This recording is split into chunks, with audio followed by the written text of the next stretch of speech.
Всем привет, с вами Спортулайф. Сегодня у нас тема ходьба как средство тренировки. Для того, чтобы ходить, не нужно вообще ничего, нужно просто выйти на улицу. Можно даже, вот видите, мы одеты в простую одежду. У нас есть один человек, который одет в спортивную одежду. Для того, чтобы ходить, нужно просто встать с дивана и выйти на улицу. Вперед! О пользе ходьбы. Чем она полезна? Во-первых, ходьба развивает сердечно-сосудистую и дыхательную систему. Увеличивает капиллярную сеть, увеличивает доставку кислорода к мышцам. Пульс при этом не очень большой, находится в пределах первой зоны, даже не достигает порога аэробного обмена, то есть полностью аэробный процесс. Очень легко контролировать уровень нагрузки, не вызывает каких-то стрессовых изменений в организме и особенно полезен для начинающих спортсменов, то есть тех, кто встает с дивана. Встали с дивана, не бегите, ребята, ходите.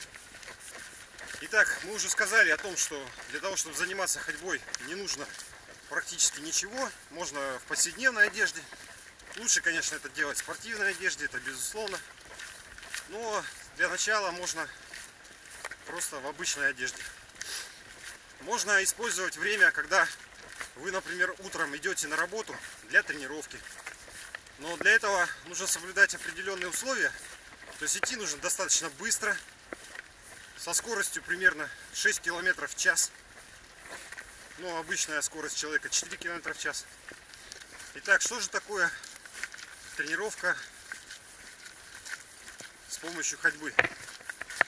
Ну, стандартной тренировкой, наверное, будет являться 1 час. Средней тренировкой по нагрузке будет от часа до 2. И достаточно уже такой серьезная будет являться тренировка свыше 2 часов. В принципе, идти можно бесконечно долго. Но здесь нужно понимать, что при длительной тренировке можно даже с помощью ходьбы получить достаточно большую нагрузку. Поэтому нужно с этим быть аккуратнее. Привет, собака. Кому полезна ходьба?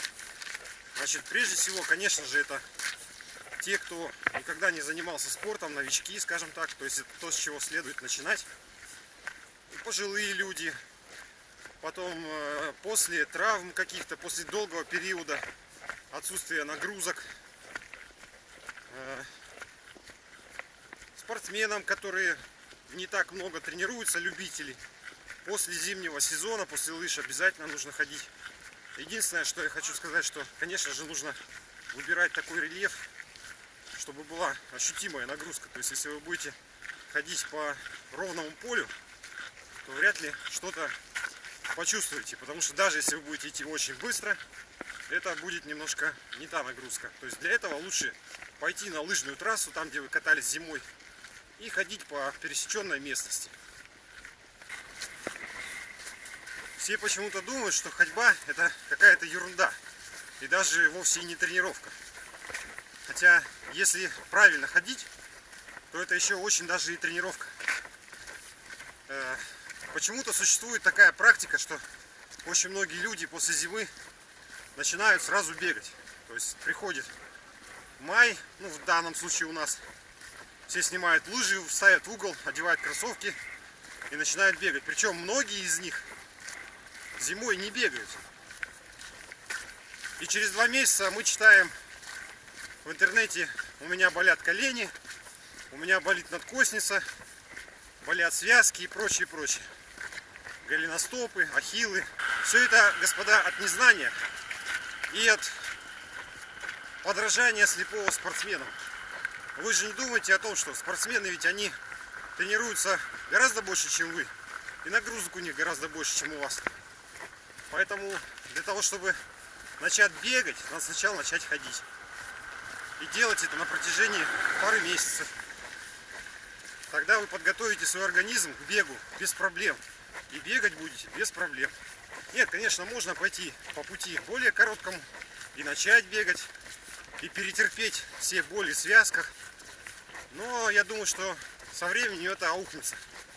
Это все равно, что сесть в машину в минус 20.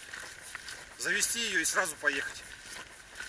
оно вроде как едет, но ресурс-то ваш будет истончаться очень быстро. При ходьбе нет ударной нагрузки на суставы, особенно это касается людей с излишним весом. Если вы начнете бегать, вы просто разрушите свои колени, голеностопы и прочее. Что касается ходьбы как средство тренировки, вот вы наверняка видите, да, что вокруг вас спортсмены бегают, и вам тоже хочется бегать, и вы считаете, что бегать это правильно, но задайте себе такой вопрос: если вы новичок, а я сейчас обращаюсь, конечно же, к тем, кто новичок, не для спортсменов я снимаю это видео, они и так без меня прекрасно все знают. Вот задайте себе такой вопрос: если вы придете в тренажерный зал и захотите поднять 100-килограммовую штангу, вы сможете это сделать? Я думаю, что вряд ли. То есть здесь важен принцип постепенности. Начните ходить, начните приучать себя к нагрузке физической, делайте это регулярно, и все получится. Через месяц активной ходьбы вы сможете безболезненно начать бегать. Знаете, друзья, что я хочу вам сказать? Мне кажется, что, конечно же, в глазах спортсменов я выгляжу каким-то еретиком и говорю какую-то фигню. Оно может быть действительно так, но есть еще другая сторона медали. Мало кто признается действительно в том, что у него действительно болят колени, что он действительно от бега себя плохо чувствует, потому что люди считают, что это неважная информация. Важно бегать, важно казаться, а не быть. Поэтому делайте выбор сами. Ну вот, прошел час, мы прошли энное количество километров, не знаю, считать не будем. Вот Михаил хочет сказать пару слов.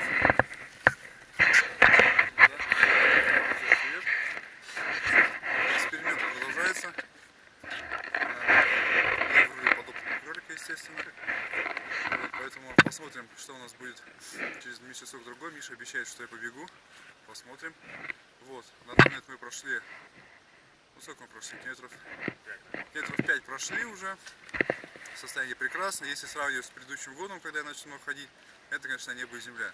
Сейчас я спокойно могу пройти метров 10, 15, 20, особо не сказать, что убьюсь, будет тяжеловато, но ощущения совсем другие. Поэтому ходите, и не надо рассчитывать на очень быстрые успехи.